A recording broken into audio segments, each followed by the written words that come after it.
Euh, Bonsoir tout le monde. Est-ce que vous avez ma présentation sur vos écrans? Oui, très bien. On voit très C'est bien. bon? Oui. Il faudrait peut-être juste la mettre en... Oui, c'est bon, il va la mettre. C'est bon? C'est clair? Oui.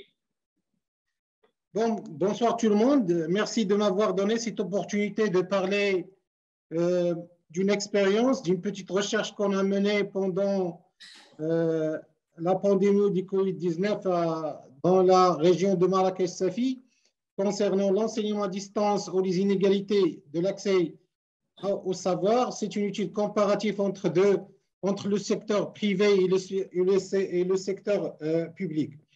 Donc, ce qui est important pour nous, c'était l'étude de terrain. Donc, je ne vais pas me tarder trop longtemps sur ce qui est cadrage théorique, etc. Je vais passer un peu rapidement. Je ne sais pas combien j'avais de temps. Est-ce que j'avais 10 minutes, 15 minutes, combien? Il y a 20 minutes en réalité. 20 minutes, si vous avez moins, ce n'est pas grave. 20 minutes sans la discussion, sans discussion. Oui, c'est ça. OK, c'est bon. Donc, je me présente, je suis Abdallah El-Badi, je suis professeur au lycée technique de Chichawa, j'enseigne la langue française, j'enseigne aussi les techniques d'expression et de communication en classe de BTS et je suis marocain.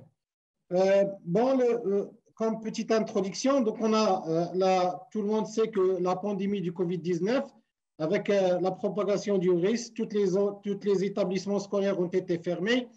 Mais ce n'est pas seulement les établissements scolaires, mais aussi les établissements de formation. C'est à partir, bien sûr, du 16 mars où tout a fermé. Donc, on doit assurer les professeurs et les élèves sont passés d'un enseignement en présentiel à un enseignement à distance. Bien sûr, ça, c'est une nouvelle situation qu'on n'a jamais vécue, qu'on n'a jamais eu la chance de la rencontrer, de l'exploiter, de voir les difficultés qu'il présente, ainsi que les opportunités. Bien sûr, on est tous d'accord qu'il a présenté certaines opportunités pour les professeurs, mais aussi pour les élèves et les apprenants, ainsi que pour la formation professionnelle. Donc, dans cette perspective qu'on a mené cette petite recherche qui s'est déroulée dans un temps, bien sûr, qui n'est pas très, très grand, mais qui a donné quand même des petits résultats qui sont très intéressants à partager avec l'audience et avec vous dans ce séminaire qui me paraît très important. Je tiens bien sûr l'occasion pour vous remercier infiniment d'avoir accepté ma communication. Donc, c'est dans ce contexte qu'on est en train de faire cette recherche. Bien sûr, ce n'est pas seulement la fermeture des établissements scolaires qui a infecté l'enseignement, mais c'est aussi la fermeture des bibliothèques, c'est la fermeture aussi des associations qui assuraient des cours de soutien gratuitement pour les élèves. Et bien sûr, c'est la déclaration de l'état d'urgence sanitaire au Maroc depuis le 20 mars 2020 et l'arrêt de toute activité, qu'il soit scolaire ou bien parascolaire. Il faut savoir, bien sûr, que les activités parascolaires ici, dans la région de Marrakech-Safi, ils jouent un rôle très important dans l'enseignement au lycée et que les associations contribuent. Les activités sportives, culturelles ici contribuent aussi à un enseignement qu'on pourra dire de qualité. Et il y a beaucoup, bien sûr, d'efforts qui sont déployés là-dessus et dans ce contexte. Donc, cette nouvelle situation, on ne l'a jamais vécue pendant le XXe siècle. Donc, on a été un peu gêné dans cette situation. On ne savait pas quoi faire. Donc, puisqu'il n'y avait pas de formation pré-Covid, donc il n'y avait pas, une préparation pour rencontrer et faire face à cette problématique. Donc, il faut être un petit peu créatif et faire avec ce que vous avez comme background et comme expérience et comme formation dans ce contexte là-dessus. Donc, pour mener à bien cette recherche, on s'est posé certaines questions. Donc, quelles sont les mesures prises par le ministre de l'Éducation nationale pour assurer la continuité pédagogique? Donc, on va partager avec vous certaines les mesures qui ont été prises ici au Maroc par le ministère. Donc, dans quelques mesures, les procédures et les solutions proposées aux élèves de la classe de la première année et la deuxième année baccalauréat peuvent-elles assurer véritablement une scolarisation, une continuité pédagogique et bien sûr satisfaisante? Je souligne en grâce satisfaisante parce qu'on peut assurer une continuation pédagogique, mais est-ce qu'il est satisfaisante? Est-ce qu'il satisfait aux besoins des élèves, aux besoins des parents, aux besoins des professeurs? Donc, ce sont des grandes questions qu'on va un petit peu discuter durant cette intervention. Donc, et surtout, ça, c'est les étudiants, les apprenants du secteur privé et public ont-ils les mêmes chances dans cette nouvelle méthode de l'enseignement? Donc, il faut savoir, bien sûr, s'il vous plaît, il faut faire une différence entre le secteur privé et le secteur public. Donc, le secteur privé, ce sont des élèves qui payent dans une école privée, tandis que le secteur public, ici au Maroc, il est gratuit. Il faut savoir aussi que pour le secteur public, il y a des gens qui sont dans l'internat, dans les internats. Ça veut dire que ce sont des élèves qui sont issus du monde rural où il n'y a pas de lycée et donc ils sont obligés de se déplacer soit à Marrakech, soit dans une ville où il y a le lycée, ça où ils vont assurer leurs études. Donc, dernière question, l'enseignement à distance assure-t-il une égalité des chances entre les deux secteurs? Donc, et ça, c'est une question aussi importante et intéressante à savoir et à poser dans ce contexte-là. Donc, pour les hypothèses de recherche, on a les mesures prises par le ministère peuvent répondre partiellement aux besoins des apprenants, des étudiants. L'enseignement à distance ne peut pas remplacer l'enseignement en présentiel, vu que certaines compétences s'acquièrent qu'en contactant directement le groupe cible. Les élèves du secteur privé ont plus de chances que ceux du secteur public dans l'enseignement à distance. Et dernièrement, toutes les matières ne sont pas en mesure d'être enseignées à distance. Donc, la méthodologie du travail, donc c'est une méthodologie qui s'inscrit dans ce qu'on appelle les études analytiques et descriptives de l'enseignement. On va un petit peu faire appel à l'enquête à partir d'un échantillon et par la suite le généraliser. C'est ce qu'on va voir bien sûr dans la partie pratique, comment on a fait. Mais vu que les objectifs qu'on cherche sont cohérents avec cette méthode, donc on va l'employer pour faire notre recherche. Donc, pour les outils de travail, on a opté pour 3 outils qui sont distincts. On a d'abord la collecte des données à partir des documents officiels et des rapports, puis on a des entretiens semi-dirigés et enfin on a les questionnaires. Donc, tout ça va aboutir à un questionnaire qui est destiné surtout aux élèves. Bien sûr, une grande question qui se pose ici, c'est comment on a réussi à contacter les élèves. C'est via des formulaires Google Forms qu'on a mis à la disposition de ces élèves, mais bien sûr à partir de l'administration, soit de l'école, soit à partir de leurs profs. Donc, on a contacté leurs profs qui ont bien sûr des groupes WhatsApp avec leurs élèves, et c'est à partir de ces groupes WhatsApp qu'on a envoyé le questionnaire Google Forms aux élèves, et là où il y a des questions, et ils vont répondre à ces questions, et on a bien sûr les statistiques et les taux qu'on va discuter, qu'on va voir par la suite. Donc, on a la légitimité de l'enseignement à distance dans les textes officiels. Donc, dans les textes officiels marocains, il y a bien sûr beaucoup de leviers à partir de la charte. Il y a beaucoup de leviers qui assurent qu'il y a, bien sûr, que c'est important d'assurer un enseignement à distance, mais parallèlement à un enseignement au présentiel. Donc, on a le levier 10 qui dit et qui affirme l'utilisation des nouvelles technologies. On a aussi la vision stratégique de 2015-2030 et surtout, ça, c'est le levier 12 qui assure le développement d'un modèle pédagogique diversifié, performant et novateur. On a aussi le guide pédagogique général de septembre 2014 sur l'intégration des TIS dans l'enseignement marocain, qu'il soit public ou bien privé. Et on a dernièrement, ça, la dernière loi de 2019, c'est la loi cadre 51-17, bien sûr, dans son article 33, qui met l'accent aussi sur l'enseignement et l'importance de l'enseignement à distance et d'assurer un contact à distance avec les élèves dans l'objectif de la continuité pédagogique et d'établir le contact toujours avec leurs élèves.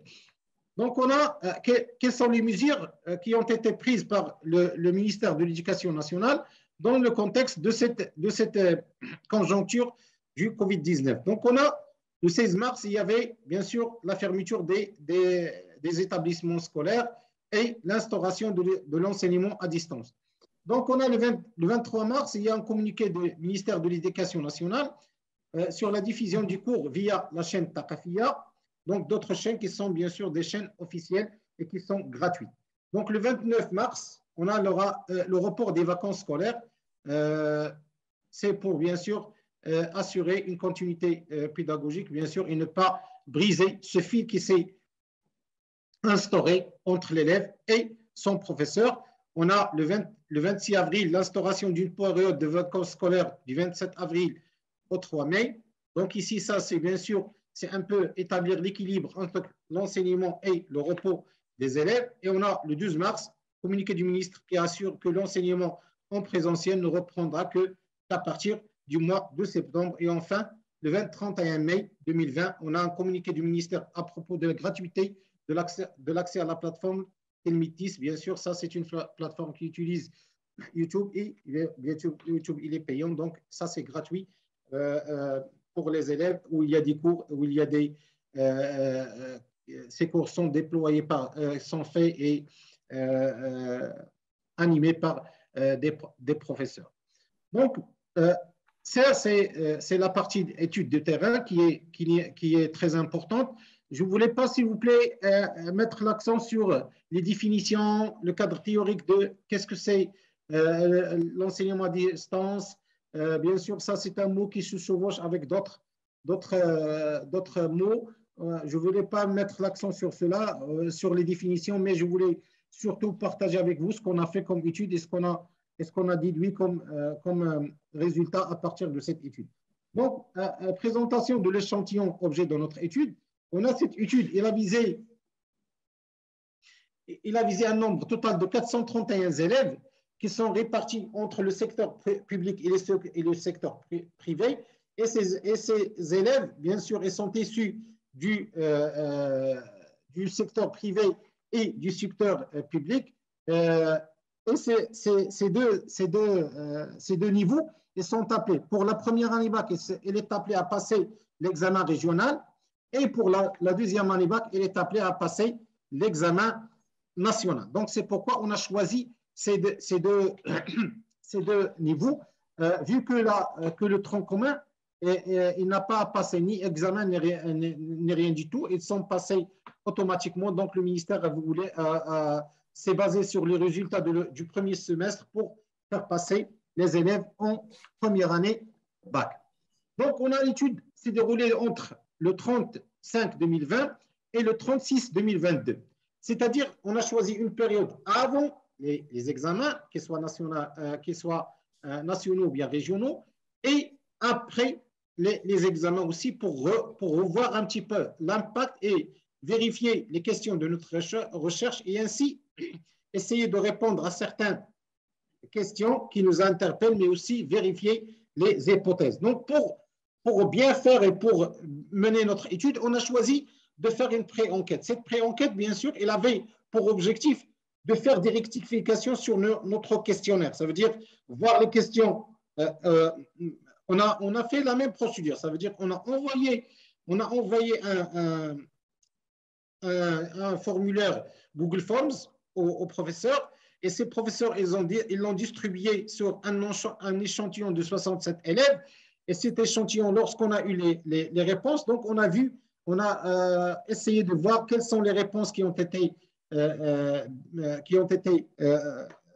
auxquelles on a bien répondu, celles qui ont été occultées, donc pour voir quelles sont les lacunes que les élèves ont rencontrées pendant la réponse à ces questions. Et bien sûr, dans la deuxième période, lorsqu'on a fait notre étude du 431 élèves, on a fait des rectifications on a minimisé certaines questions, on a éliminé d'autres, puis on a ajouté d'autres questions. Bien sûr, dans l'article, ça sera bien sûr, très clair là-dessus.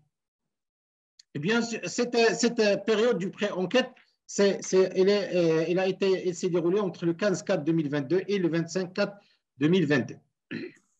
Donc, on a ça, c'est notre échantillon.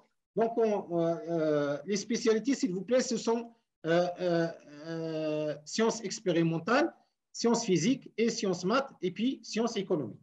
Donc, ce sont les spécialités qu'on a visées dans notre étude. Donc, vous regardez devant vous les nombres. Donc, on a essayé, bien sûr, de répartir à part égale les nombres entre les élèves, le nombre des élèves entre le secteur privé et le secteur public pour qu'on ait des résultats qui sont réels et qui, bien sûr, qui sont vraisemblables et qui nous donnent de bons résultats pour les généraliser par la suite. Donc, ça, c'est le diagramme qui représente la distribution de notre échantillon.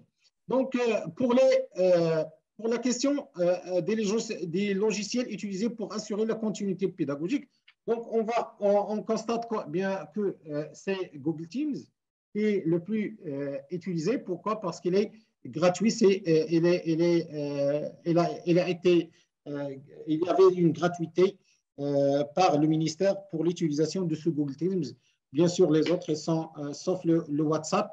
Bien sûr, on regarde que l'utilisation de WhatsApp pour le secteur privé, il est un peu élevé par rapport au secteur public, mais les autres, concernant Skype et Zoom, donc on n'a pas eu beaucoup de pourcentage. Il y a le Discord aussi, il a été utilisé, mais il était d'un taux faible. Pour le privé, il y avait 1% et pour le public, il y avait 0%. C'est pourquoi on n'a pas mis dans le tableau. Donc, ça, c'est le diagramme qui représente notre tableau. Donc, les difficultés rencontrées pendant l'enseignement à distance. Bien sûr, on a posé cette question pour voir si les élèves ils assurent une continuité pendant la séance. Ça veut dire, prenons un exemple d'une séance de mathématiques. Est-ce que les élèves peuvent suivre une séance de mathématiques de 8 heures, par exemple, à 10 heures, de 2 heures, et suivre une autre séance de sciences physiques entre 10 heures et midi. Donc, ça, c'est les résultats qu'on a eus. Donc, on constate bien sûr que le problème financier il est très, très présent pour le secteur public. Donc, regardez les taux. Il y a aussi un problème matériel. Donc, je vais un petit peu expliquer ce problème matériel. Donc, les élèves du secteur public, et surtout ceux qui sont issus du monde rural, ils ne possèdent pas des matériels, bien des smartphones qui sont adéquats, qui sont sophistiqués, très développés pour qu'ils suivent très bien les cours déployés par leurs professeurs. Donc, problème de logiciel aussi, c'est le même matériel dans lequel on ne peut pas installer tous les logiciels disponibles. Pourquoi? Parce qu'il y a certains élèves qui travaillent avec Teams, d'autres avec Google, d'autres avec Zoom. Donc, on a cette diversité de l'utilisation des logiciels. Il affecte un petit peu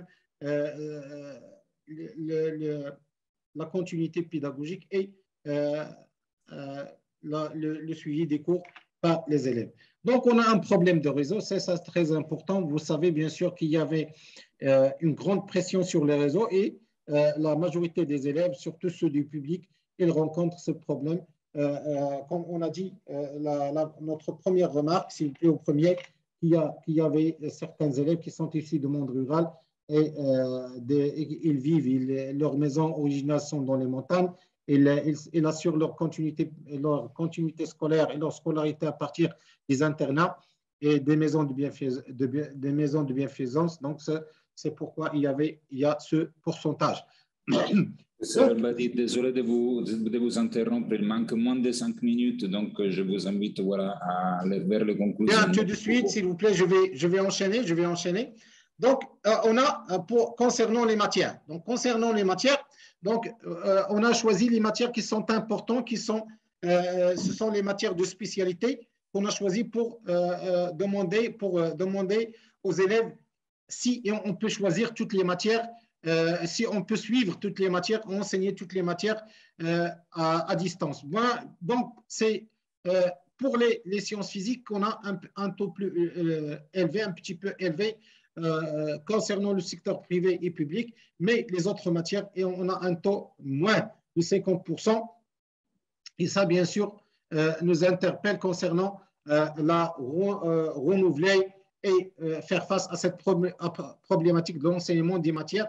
On a bien sûr, entre parenthèses, on a d'autres matières. On n'a pas opté pour les matières techniques parce que dans les lycées qu'on a visés, il n'y a pas de matières techniques, comme par exemple sciences et techniques, électricité, où pratiquement on ne peut pas enseigner certaines matières à distance. Donc, quels sont les supports que la majorité des élèves aiment?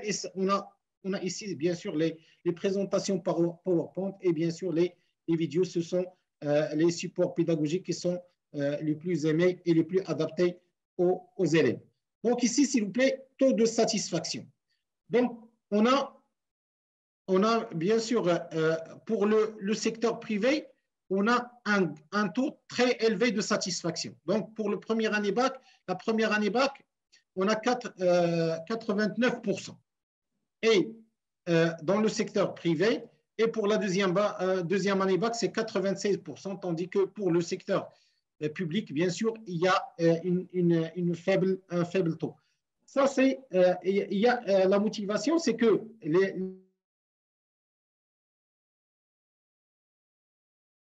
l'insistance sur l'enseignement à distance. Il insiste sur l'enseignement à distance.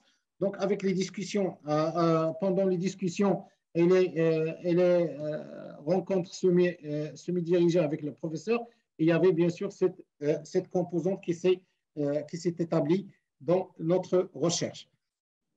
Donc, on va faire, pour terminer, certaines conclusions. Donc, il faut dire que l'enseignement à distance, c'est un acte inévitable, bien sûr, vu le progrès donc, de notre siècle et vu l'univers dont nous vivons. Donc, il faut faire face à cette problématique. Il faut instaurer un enseignement à distance, bien sûr, avec modération et en prenant en considération plusieurs composantes. Ces composantes sont le professeur, la direction, les élèves, les parents d'élèves. Donc, tout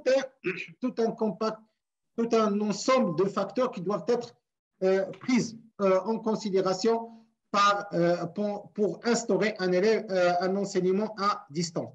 Donc, il faut aussi familiariser tous les partenaires avec cette méthodologie de l'enseignement, cette nouvelle façon de faire l'enseignement et la scolarisation. Donc, et enfin, et ça, c'est une composante très importante sur laquelle on a mis l'accent avec tous les dirigeants, c'est qu'il faut assurer une égalité dans l'ensemble de l'enseignement à distance entre le monde rural et urbain et entre le secteur privé, public et privé. Et pour bien sûr finir, je dirais que l'enseignement à distance, il n'a pas assuré une égalité des chances entre le secteur privé et le secteur public. Le secteur privé, il avait plus de chances de suivre un enseignement à distance adéquat. Et merci de votre attention. Je vous remercie infiniment de m'avoir écouté, de m'avoir donné du temps. Merci. Merci beaucoup, professeur El-Badi. Donc, on passe à la séance de questions-réponses. S'il y a des questions ici dans la salle, s'il y a quelqu'un d'entre vous qui a des doutes, des inquiétudes, voilà, qui peut s'adresser à notre communicant. Oui, bien évidemment. Oui, bonjour. Merci pour votre présentation. Je m'intéresse à tout ce qui touche l'utilisation du numérique en enseignement, donc forcément la formation à distance également. Et vous avez regardé la satisfaction des élèves, des étudiants. J'aurais aimé peut-être préciser l'âge des étudiants, bac 1, bac 2. J'imagine que c'est peut-être 18 ans, 20 ans. Mais ma question, c'est, est-ce que je pense que la satisfaction des étudiants va être tributaire des pratiques des enseignants? Et j'aimerais savoir si vous avez posé des questions en lien. Vous n'entendez pas?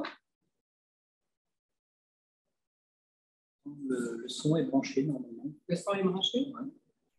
Vous ne nous entendez pas? Est-ce que vous avez mis le haut-parleur chez vous? Ouais, oui, si en même temps, s'il n'entend pas. Je n'entends pas ce que vous dites, madame. Voilà, maintenant. Est-ce que vous entendez? Non, Oui, maintenant oui. OK. Bon, alors je vais faire ça rapidement.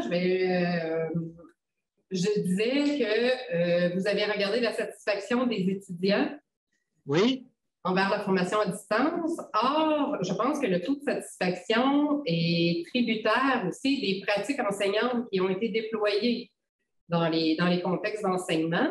Alors, j'aimerais savoir, est-ce que, parce que là, vous ne semblez pas avoir posé des questions à ce sujet, j'aimerais savoir comment vous allez pouvoir nuancer les résultats obtenus tout en sachant qu'ils doivent être interprétés avec prudence à la lumière des pratiques enseignantes. J'aimerais vous entendre là-dessus, s'il vous plaît. Merci de cette question. C'est une question très pertinente parce qu'on a discuté bien comment faire face à cette problématique. Et ça, c'est très important. D'abord, c'est la formation des élèves. La formation des élèves à l'utilisation des outils. D'abord, et ça, c'est très important parce que lorsqu'on a parlé avec certains élèves, surtout en établissant un contact direct par téléphone, pour éclairer certaines choses, certains degrés, on a déduit qu'ils ne savent pas l'utilisation de ces outils informatiques. Oui, ils ont des téléphones, mais ils ne savent pas l'utiliser. Ça, d'une part. D'autre part, l'État, il doit pour assurer cette continuité pédagogique et assurer l'égalité entre les élèves du public et les élèves, bon, entre parenthèses, les élèves du privé, ce sont un petit peu les élèves qui sont un petit peu aisés, et ils peuvent acquérir et acheter certains matériels, comme ils peuvent avoir de la connexion gratuite, etc. Mais pour l'État, il faut qu'il fasse un peu d'effort pour outiller les élèves du public, et surtout ceux qui sont issus du monde rural. Pourquoi pas la distribution de certains outils informatiques, comme des tablettes, comme des iPads, etc. Et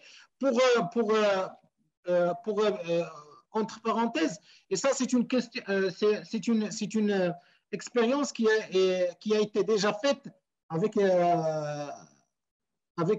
par une association dans la région de Kinitra, avec le soutien d'un organisme international. Ils ont distribué des tablettes sur les élèves. Je pense que c'est 160 élèves qui ont bénéficié. Bien sûr, c'est peu qui ont bénéficié de cette offre. Et aussi, ils ont bénéficié d'une connexion Internet pendant 3 mois. Donc, dans cette perspective, c'est comme ça qu'on peut, bien sûr, régler ce problème et baisser cette défaillance entre le secteur public et le secteur privé. C'est que l'État doit intervenir pour briser un petit peu cette problématique dans ce contexte. Est-ce que j'ai répondu à votre question, madame? Partiellement. Merci. Ah, partiellement, oui. Le temps nous manque, je pense. Oui, ça, c'est très complexe. C'est très complexe. Pourquoi c'est très complexe? Parce qu'il n'y a pas seulement un seul intervenant.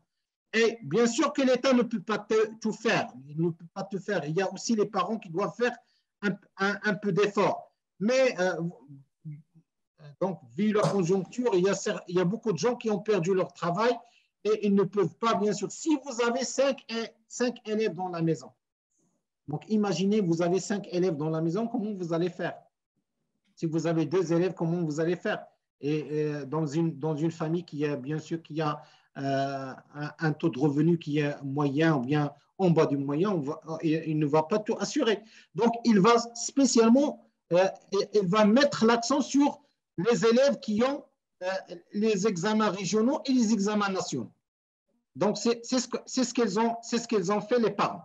Donc, on a discuté avec les parents sur ce sujet-là et c'est ce qu'ils ont fait. Ils ont dit qu'ils vont donner de l'importance aux élèves qui vont passer l'examen national et l'examen régional.